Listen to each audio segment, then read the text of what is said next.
Motivi im I vetëm për të shkruar këtë libër, që e kam titulluar Helmimet, krimi dhe mashtrimi, ka qenë sintetizimi I materialit faktik për helmimet e vitit 90, me qëllim të krijimit të rrugës për ngritjen e padisë ndërkombëtare kundër këtij krimi monstruoz, me fjalë tjera kundër Serbisë, që është bërë kundër fëmijëve tanë, që ishte hyrje në gjenocidin mbi shqiptarët që do të bëj më vonë nga pushteti kriminal I Serbisë.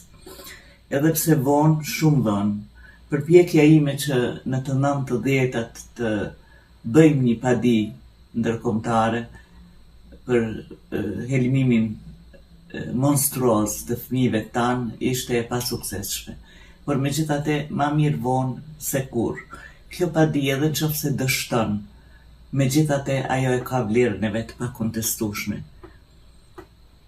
Vet akti I ngritjes padisë dhe aktualizimi I këtij krimi barbar ka vlerë, sepse ajo do të krijonte klimën dhe do të hapte rrugë për ngritjen e padisë për gjenocid, domethënë ndaj shtetit të Serbisë gjatë luftës. Në përpjekje për të gjurmuar rrugët formale të ndjekjes kësaj padie dhe për të respektuar instancat relevante ndërkombëtare dhe procedurat e kërkuara për ngritjen e kësaj padie, unë do t'i referohem rekomandimeve të njenit prej toksikologëve të rëndësishëm, drejtori projektit UNIDO për toksikologji, I cili është marrë shumë me çështjen e helmimeve të Kosovës, dhe ky është Dr. Aubin Hendricks. Në bazë sugjerimeve dhe rekomandimeve të tij, jam përpjekur të mbledh dhe të sistemoj gjitha provat dhe dokumentet me rezultate konkrete të mostrave të kërkuara në laboratoret më prestigjioze të Evropës. Mund shtohet pyetja se cili ishte qëllimi I helmimit nga ana e shtetit serb. Në kohën kur tensionet ndëretnike në Jugosllavi ishin të jashtëzakonshme dhe kur pritej zhbërja e Jugosllavisë. Serbia ishte jo vetëm e interesuar që ta marrë në kontroll plotësisht Kosovën. Ajo edhe e mori plotësisht në kontroll, domethënë Kosovën pas ndryshimeve kushtetuese të vitit 89. Një kontroll I plot faktik I Kosovës u bë pas helmimeve, domethënë të vitit 90. Përveç kësaj, ajo ishte interesuar që të përshkallëzonte konfliktin në Kosovë, ta përshkallëzonte atë dhe eventualisht të nxiste një kryengritje të armatosur në mënyrë që përgjigja e saj e tmerrshme t'u jepte leksion gjitha republikave tjera të cilat ishin gati për secesion. Për të shtuar vërtetësinë dhe autenticitetin faktik se në Kosovë ka pasur helmim të rënd, unë jam përpjekur po ashtu të mbledh, të seleksionoj dhe të paraqes prezantimet e shumë shkencëtarëve të fushës, si dhe intervistat e tyre signifikative në revistat dhe gazetat prestigjioze botërore dhe rajonale, si dhe mohimin serb të helmimeve përmes shtypit serb, eksponentëve të pushtetit dhe gazetarisë të tyre në shërbim të pushtetit. Kam përfshirë këtu edhe prononzimet e mjekëve shqiptar dhe deklarimet e tyre dhe I kam ballafaquar me dokrat serbe të cilat edhe atëherë nuk e bindnin askënd. Jam përpjekur të jap një tablo krahasimore të qasjes së shtypit perëndimor në vartësi, domethënë nga politikat e tyre shtetërore ndaj Kosovës.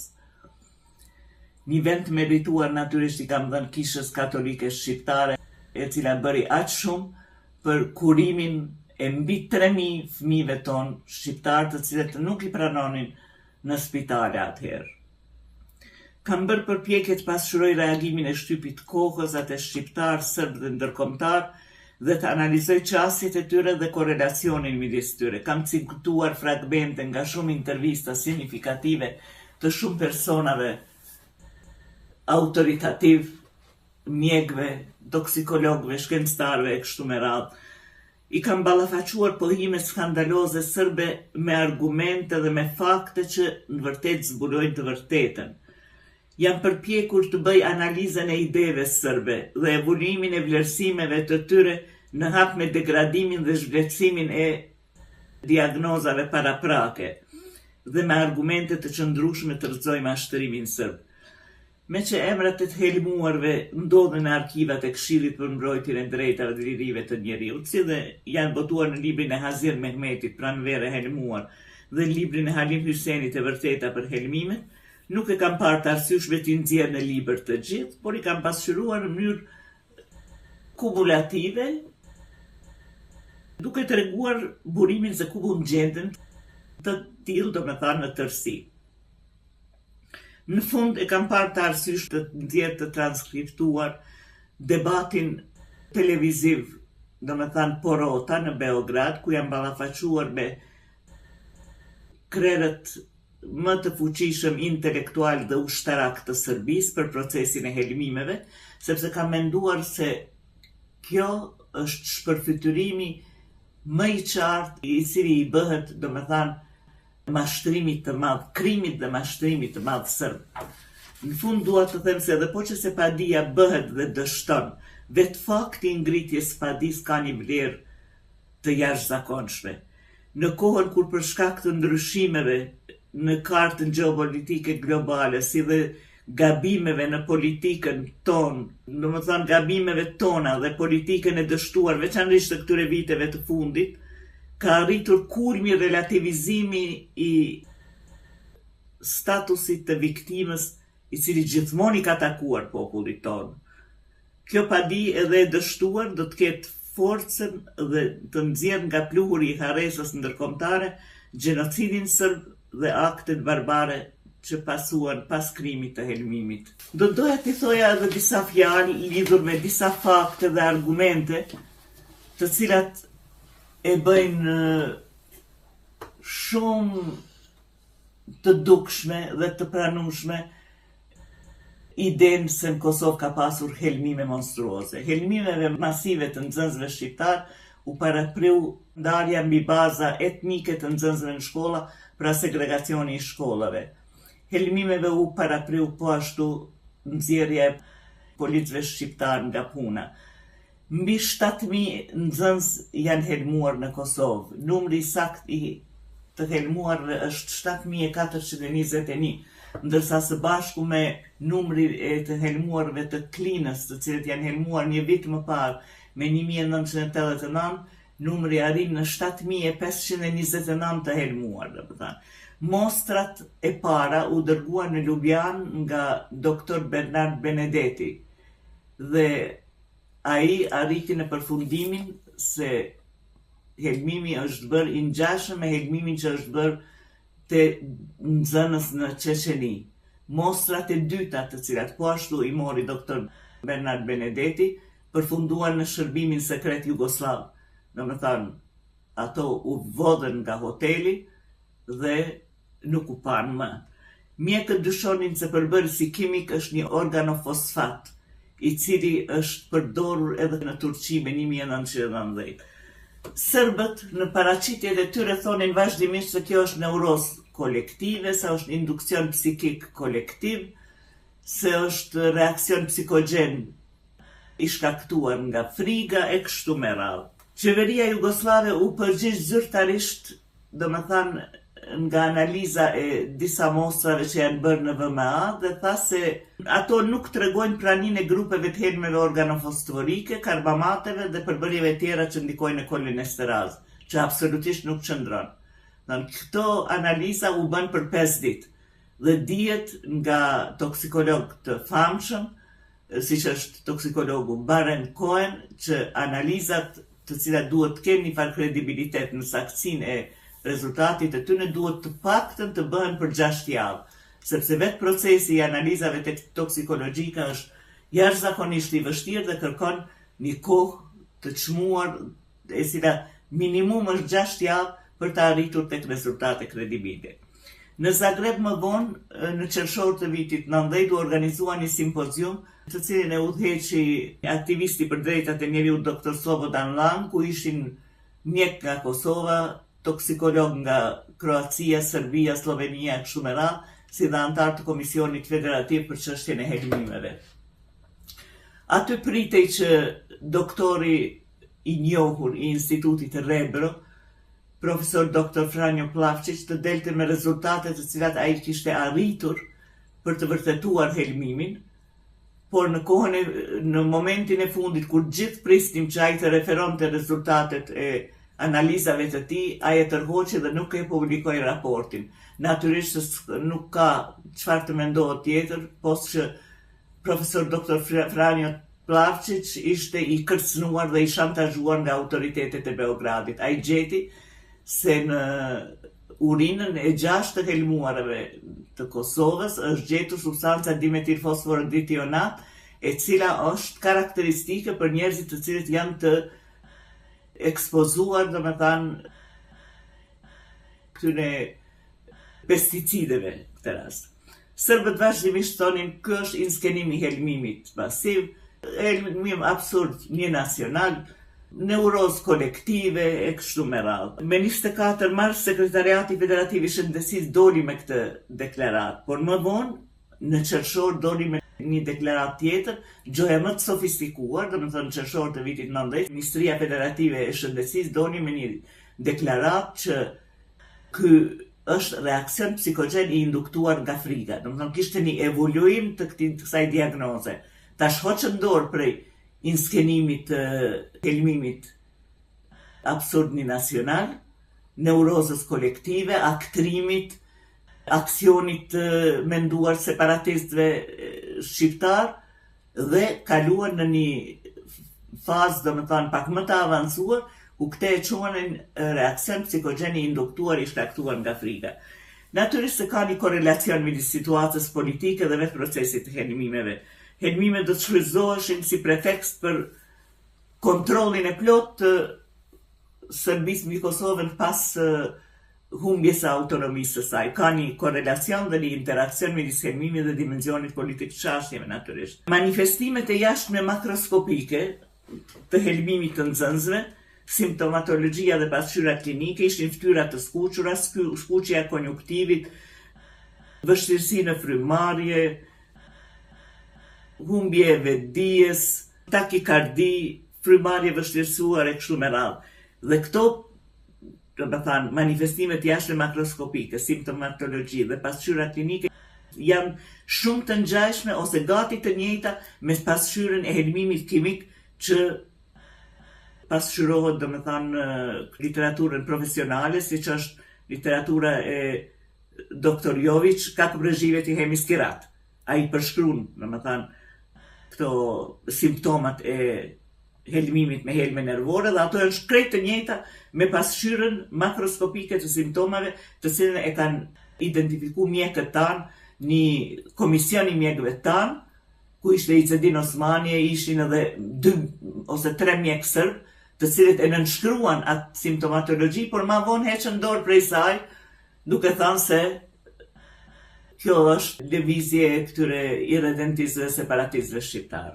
Mjek serb dhe kroat thanë që kjo pasqyrë që u pate të helmuarit shqiptar nuk mund të simulohet, as nuk mund të pranohet skema e reaksioneve psikogjene të induktuara në asnjë mënyrë. E tha Vojislav Trajković, që është serb, edhe Vladimir Gruden, që është kroat. E thanë të dy bashkë. Në vitin 93, do të thonë në veçën një listë në 93. Identifikimi i substancave kimike helmuese është shumë i ndërlikuar. Kërkimet në bazë të ekspertëve botror forenzik, siç është Barend Cohen, insistojnë në atë që për me identifiku substancat kimike helmuese duhen spaku 6 javë. VMA-ja, që është institucion tepër prestigjioz jugoslav, i ka bo këto analiza për 5 ditë. Edhe me 5 ditë analizë, që nuk do me thonë kur gjë, jënë dalë me konstatimin se helmim nuk pati, por pati reakcion psikogjen i induktuar i shkaktuar nga friki. Është e turpshme se si një institucion me renome të fuqishme ndërkombëtare, siç është VMA-ja ose AMU-si që themin e Shqip, del e baltos reputacionin e saj me një konstatim të tillë i cili nuk ka lidhje me shkencën mjekësore, fare. Është vërejt poliformia e simptomave të shumë pacient. Poliformia e simptomave tregon se kemi të bëjmë me 2 lloje helme. Edhe kjo, si duket, është e vërtet. Nuk është përdor vetëm Helmi Sarin, por është përdor edhe Helmi Tabun, sepse ka poliformi të simptomeve që tregon se janë përdor dy lloj helme. Midriaza është tregu e rritun. Mjekët sërbë thonin se midriaza është e rritun për shkak të gjendjeve psikoreaktive, por për shkak të gjendjeve psikoreaktive midriaza rritet, por zvoglohet me njëherë. Ndërsa kur janë helmet në pyetje, midriaza rritet dhe nuk zvoglohet fare. Mandej, transaminaza është rritur dhe kjo është indikator biokimik që tregon se është në pyetje helmi. Kalciumi është i zvogluar, ka një hipokalcemi. Më thënë, kjo është e vërtet që ka hipokalcemi, edhe mjekët sërbë janë mundu me spjegu atë me faktin se hipokalcemia lajmërohet për shkak se ndodh hiperventilimi për shkak gjendjes panikut. Hiperventilimi ndodh për shkak gjendjes panikut, por ajo zvoglon vetëm kalciumin ionik, ndërsa te ne ishte i zvoglun kalciumi total, e kur zvoglohet kalciumi total, ajo tregon vetëm për helmim. Po ashtu ajo që është shumë me rëndësi, niveli i aktivitetit kolinesterazës. Acetilholina grumbullohet në mbaresat nervore. Kolinesteraza e ka për detyrë që atë acetilholin me zbërthy në holin edhe në acid acetik. Por kur helmi futet në trupin e njeriut, ajo blokon kolinesterazën. Kolinesterazën, e cila është enzim, dhe ajo nuk mundet me bë degradimin apo zbërthimin e neurotransmiterit që është acetilholina. Në më thonë, helmi e blokon kolinesterazën, kur blokohet kolinesteraza, nuk mundet me u zbërthy acetilholina, kur nuk zbërthehet acetilholina, ajo jep signale, do më thonë, në muskuj të shtangjes, shkakton kontraktim të muskujve të shtangjes, edhe të gjithë pacientët tonë kemi një shtangje të fuqishme, që tregon se këtu nuk ka diskutim, këtu është çështja për helmim.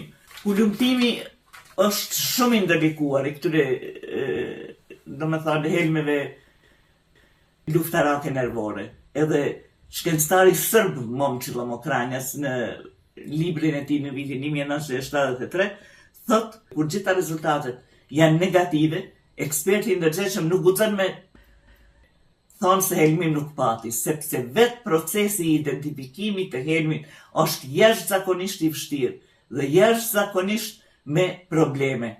Qysh në luftën e parë botërore kanë qenë të njohura mbi 5.000 helme luftarake, ndërsa në kohën kur ka ndodhur helmimi këtyre nxënësave tonë, kanë qenë të njohura 90.000 helme luftarake.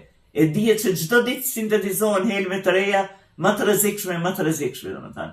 Dihet që identifikimi i këtyre helmeve as me instrumentet më të fuqishme siç është NMR-i, SR spektrofotometri, kromatografi, nuk mujnë me identifiku më shumë se 200 helme. E numri i helmeve që është përdorur në kohën tonë ka qenë i njohur në kohën tonë, ka qenë 90.000. Domethënë të shihet sa është e pamundur me këto instrumente me të cilat më të sofistikuara që janë, që është një numër shumë i vogël i helmeve të cilat mund të identifikohen.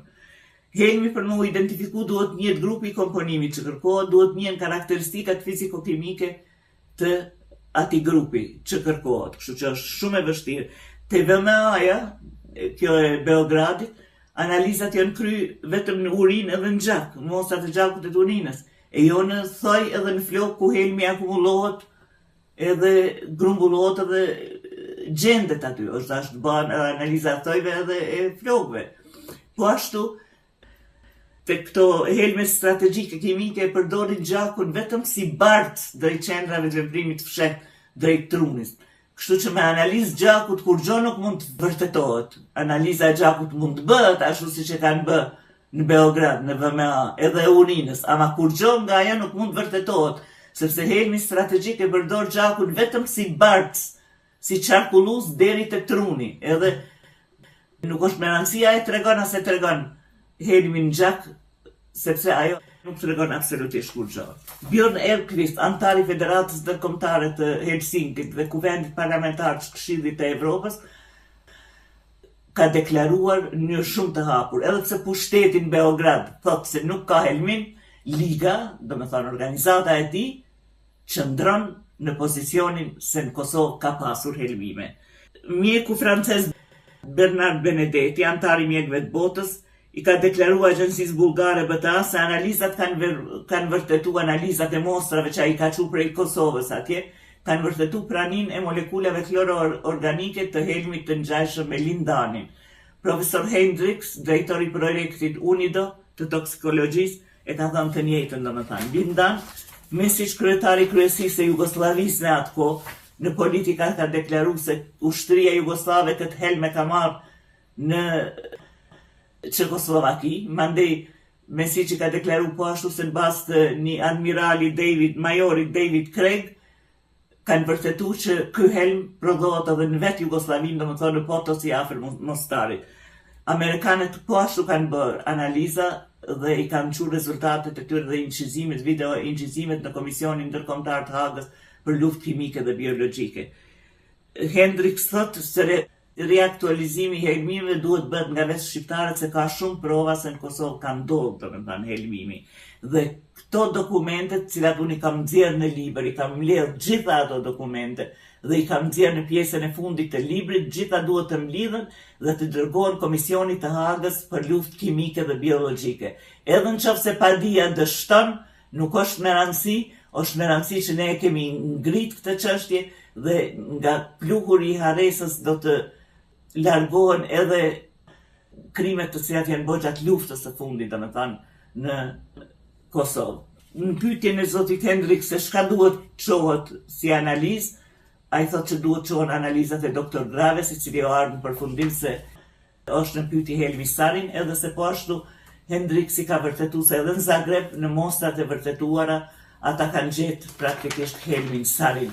Dhe kjo nuk ka më asnjë dyshim se kjo ka ndodhur. Janë pra disa ekspert të rëndësishëm, toksikolog të rëndësishëm ndërkombëtar, të cilët në bazë të analizave të mostrave dhe duke i ndjekur procedurat e vazhdueshme të njohura për identifikimin e helmeve, kanë ardhur në përfundim se fjala është për dy helme të cilat janë përdorur, por Sarimi është kryesori. Pra, ata kanë parë që ka ndryshime të parametrave biokimik, që kemi shfaqje të hipokalcemisë dhe rënje të aktivitetit të kolinesterasës, paraqitje të midriazës, paraqitje të transaminazës, të gjendjet psikoreaktive, çdo terapi ndikon, ndërsa te ne nuk ka ndiku, sepse aty ku duhet lidhej neurotransmiteri, ai ka qenë i bllokuar me helmë dhe psikoterapia nuk ka ndikuar fare. Ky është pra atakim serioz i sistemit nervor autonom vegetativ. Dihet në bazë analizave që janë bë edhe në bazë evidencave të cilat janë mjaft të mangëta statistikore dhe ka një mungesë serioze të databazës edhe të përcjelljes të gjithë të helmuarve, vendodjes së tyre, vendit ku janë shëruar ata. Ka mungesë edhe të këtyre parametrave biokimik, se është dash përcjellën edhe parametrat biokimik, lëvizjet e parametrave biokimik të gjithë pacientëve. Ka se na nuk e kemi kulturën e evidencimit, nuk e kemi kulturën e regjistrimit si popull. Dhe këto do ta bëjshin shumë më sakt e më kredibil e më korrekt vetë dokumentimin e procesit të helmimit.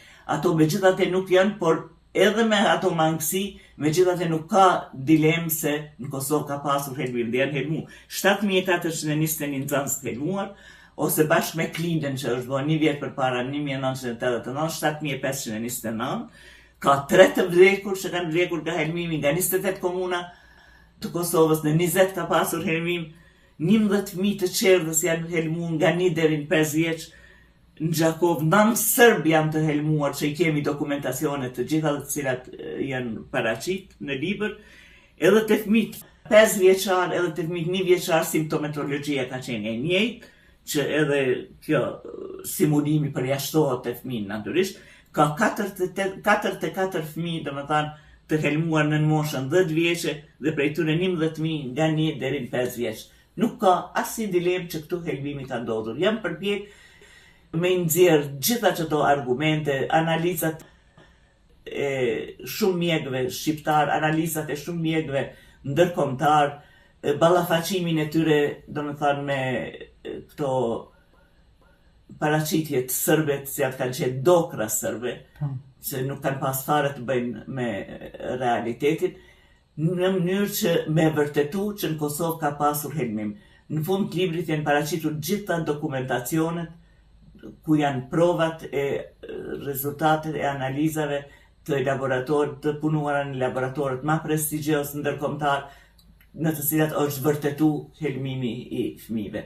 Dhe gjitha këto prova, bashkë me gazetat signifikative, fragmente nga gazetat të cilat e vërtetojnë, domethënë, procesin e helmimit, dhe provat të tjera, të gjitha këto janë bashkë me video incizimet e provat të tjera, janë dhënë në fund të librit si materiale të cilat duhet të dorëzohen në Komisionin Ndërkombëtar të Hagës për luftë kimike dhe biologjike. Dhe edhe nëse domethënë dështon padia, megjithatë ajo ka vlerën e vet të pakontestueshme, sepse nxjerr nga pluhuri harresës gjithë tmerrin serb që ata kanë provu ndaj shqiptarëve edhe para se të ndodhte lufta e para se të ndodhnin krimet monstruoze ndaj shqiptarëve.